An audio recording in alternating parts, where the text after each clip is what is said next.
Assalamualaikum warahmatullahi wabarakatuh. Perkenalkan, kami dari Muhammad akan menjelaskan materi tentang software, mata kuliah, organisasi dan arsitektur komputer dengan dosen pengampu Ibu Risnawati S.Com Info. Sebelum kami menjelaskan, izinkan kami memperkenalkan diri terlebih dahulu. Saya Rizka Maria Tanjung dengan NIM 2422036 dan rekan saya Raffi Fineza dengan NIM 2422072. Saya Putri Irawan dengan NIM 24220308. Saya Nurayati dengan NIM 24220313. Saya Olivia Gatana Petrus dengan NIM 24220228. Saya Putra Pratama dengan NIM 24220283. Baiklah, selamat menyaksikan. Baiklah, di sini saya akan menjelaskan mengenai software atau perangkat lunak. Dimulai dari pengertian software. Apa sih itu software atau perangkat lunak? Software atau perangkat lunak adalah elemen penting dalam sistem komputer yang berfungsi sebagai pengendali dan pengatur seluruh aktivitas di dalam perangkat digital. Istilah ini merujuk pada serangkaian kode, perintah, instruksi, atau algoritma yang dibuat oleh manusia menggunakan bahasa pemrograman tertentu. Software bekerja sebagai pengarah logika yang menentukan apa yang harus dilakukan oleh sistem komputer dalam situasi tertentu. Ia menjembatani komunikasi antara manusia dengan mesin, mengubah instruksi manusia ke dalam bentuk yang dapat dipahami oleh komputer, lalu menghasilkan respon atau keluaran yang sesuai. Dengan demikian, software berperan sebagai otak digital yang mengatur seluruh perilaku sistem secara sistematis, terukur, dan dapat dikendalikan. Dengan kata lain, software adalah jiwa dari sebuah komputer. Selanjutnya, saya akan membahas mengenai fungsi dari software atau perangkat lunak. Yang pertama ada sebagai pelengkap komputer agar dapat dioperasikan dengan baik oleh perintah hardware. Software berfungsi sebagai pelengkap sistem komputer karena perangkat keras atau hardware tidak bisa bekerja sendiri tanpa adanya perintah dari perangkat lunak atau software. Hardware tidak memiliki kecerdasan untuk memahami keinginan pengguna. Disinilah peran software menjadi penting. Software memberikan instruksi, mengatur alur kerja, dan menjembatani komunikasi antara pengguna dan mesin. Contohnya seperti sistem operasi Windows. Tanpa Windows, kamu tidak bisa membuka aplikasi, mengelola file, atau mengakses internet di komputer. Kerjasama ini terjadi dalam waktu nyata atau real time, sehingga kita bisa menggunakan komputer secara efisien. Software tahu bagaimana menggunakan hardware secara optimal, kapan harus menggunakan prosesor, berapa banyak memori yang dibutuhkan, kapan data harus disimpan, dan lain-lain. Contohnya, bermain game di komputer. Tugas CPU yaitu memproses logika permainan seperti pergerakan karakter dan interaksi dengan objek. Tugas GPU atau graphic card merender grafis dan animasi dengan kualitas tinggi. Tugas RAM menyimpan data game sementara agar tidak lag. Tugas speaker menghasilkan suara dan efek audio. Tugas mouse dan keyboard menerima input dari pemain. Tanpa software game, semua perangkat keras ini tidak bisa bekerja bersama-sama untuk menciptakan pengalaman bermain.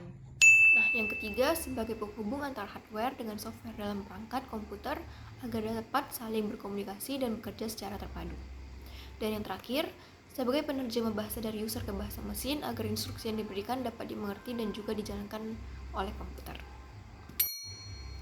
Lalu ada pula ciri-ciri dari software. Yang pertama yaitu perangkat penunjang hardware.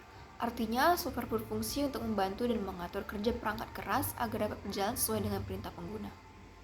Nah, yang kedua, bersifat open source, freeware, shareware, dan komersial.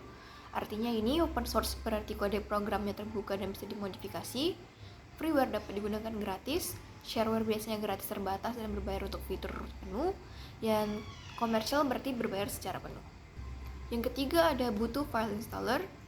Nah, untuk bisa digunakan di komputer, perangkat lunak harus dipasang terlebih dahulu melalui file installer dengan contohnya seperti .exe, .apk, .dmg, dan lain-lain. Nah, yang terakhir yaitu mudah terserang virus. Perangkat lunak rentan terhadap ancaman virus atau malware, terutama jika berasal dari sumber yang tidak resmi atau tidak dilindungi oleh antivirus. Jenis-jenis software dan contohnya. Yang pertama ada operating system. Operating system adalah software yang mengoperasikan dan mengelola sistem komputer. Contoh-contoh Operating system ini bisa berupa Windows, Unix, Mac OS, dan juga Linux. Yang kedua ada programming language. Programming language adalah software yang digunakan untuk mengembangkan, menulis, dan mendebug software lain. Contoh-contoh programming language itu ada HTML, Java, PHP, dan C++. Yang ketiga, program aplikasi. Program aplikasi adalah software yang digunakan untuk menjalankan fungsi yang sesuai dengan kepentingan si pengguna. Contoh-contoh program aplikasi ini ada Microsoft Word, Excel, dan PowerPoint. Jenis-jenis software berdasarkan distribusinya. Yang pertama ada hardware. Hardware adalah software yang dirancang dengan tujuan untuk membagikan iklan online secara otomatis ke dalam layar komputer pengguna. Nah, untuk yang kedua ada firmware. Firmware adalah jenis penyimpanan software hanya baca. Artinya properti ini tidak dapat diubah.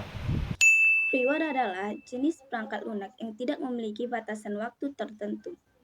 Namun, jenis perangkat lunak ini memiliki fitur yang tidak cukup sempurna untuk digunakan. Malware adalah salah satu jenis software yang dianggap berbahaya jika disalahgunakan. Karena malware dirancang untuk menginfeksi komputer dan merusaknya. Terdapat banyak jenis malware, salah satunya adalah virus komputer. Open source adalah jenis software yang kode sumbernya bisa diubah. Kamu juga dapat meningkatkan, mengubah, dan mendistribusikannya kembali tanpa harus membayarnya. Shareware. Shareware adalah perangkat lunak yang dapat digunakan secara gratis. Jenis software ini biasanya digunakan sebagai demonstrasi dengan fungsionalitas dan penggunaan waktu yang terbatas. Contoh dari perangkat lunak ini yaitu seperti Winrar atau antivirus lainnya. Spyware ini berbeda dengan yang lainnya. Spyware justru tergolong berbahaya karena software yang dirancang untuk memata-matai aktivitas pengguna. Spyware bisa mencuri data pribadi tanpa sepengetahuan kita. Biasanya masuk ke komputer tanpa izin saat kita mengunduh aplikasi tidak resmi atau membuka tautan mencurigakan. Selanjutnya adalah jenis-jenis perangkat lunak berdasarkan fungsinya. Yang pertama itu perangkat lunak pemrograman. Jenis ini digunakan oleh para programmer untuk membuat dan mengembangkan aplikasi. Software ini membantu menulis dan menerjemahkan kode agar bisa dijalankan oleh komputer. Contohnya itu seperti Visual Studio, Borland, Delphi, dan C++. Yang kedua itu adalah perangkat lunak utilitas. Perangkat lunak utilitas berfungsi untuk menjaga performa komputer. Fungsinya sangat penting untuk pemeliharaan sistem, seperti membersihkan file sampah, mengatur penyimpanan, hingga melindungi dari virus. Contohnya seperti CC Cleaner, antivirus, atau Defragment Tool. Baiklah, di sini saya akan membahas tentang perangkat lunak aplikasi. Nah, sebelum itu, perlu kita ketahui bahwa perangkat lunak aplikasi adalah jenis perangkat lunak yang dirancang untuk membantu pengguna melakukan tugas-tugas tertentu secara spesifik, sesuai kebutuhan bidang pekerjaan atau aktivitas pengguna. Nah, perangkat lunak aplikasi ini langsung digunakan untuk menyelesaikan pekerjaan yang diinginkan pengguna, seperti menulis dokumen, mengolah data angka, membuat presentasi, mengedit multimedia, dan mengelola basis data. Nah, perangkat lunak aplikasi ini memiliki beberapa contoh. Yang pertama adalah pengolah kata atau word processor. Nah, aplikasi pengolah data ini digunakan untuk membuat, mengedit, memformat, dan mencetak dokumen teks. Contoh yang paling populer yang sering kita gunakan yaitu adalah Microsoft Word. Contoh yang lain adalah Office Writer. Nah, fitur-fitur utamanya ini meliputi menulis dan mengedit teks, mengisimkan gambar, tabel, grafik, dan objek lain, kemudian pengaturan tata letak halaman, paragraf dan font, fitur pemeriksaan ejaan dan tata bahasa, kemampuan menyimpan, mencetak, dan membagikan dokumen dalam berbagai format. Contoh yang kedua yaitu pengolah angka atau spreadsheet. Nah, aplikasi pengolah angka atau spreadsheet ini seperti Microsoft Excel, digunakan untuk mengelola data dalam bentuk tabel, melakukan perhitungan matematis, analisis data, dan membuat grafik. Nah, fitur-fitur utamanya ini seperti pengisian data dalam sel-sel tabel, rumus dan fungsi matematika seperti sum, average, if, VLOOKUP, dan lain-lain, pembuatan grafik dan diagram, fitur pemfilteran dan pengurutan data, analisis data, dan pembuatan laporan otomatis. Nah, contoh yang ketiga yaitu adalah presentasi atau PowerPoint. Nah, aplikasi presentasi ini digunakan untuk membuat, mengedit, dan menampilkan slide presentasi. Nah, contoh utamanya yang paling sering kita gunakan yaitu adalah Microsoft PowerPoint.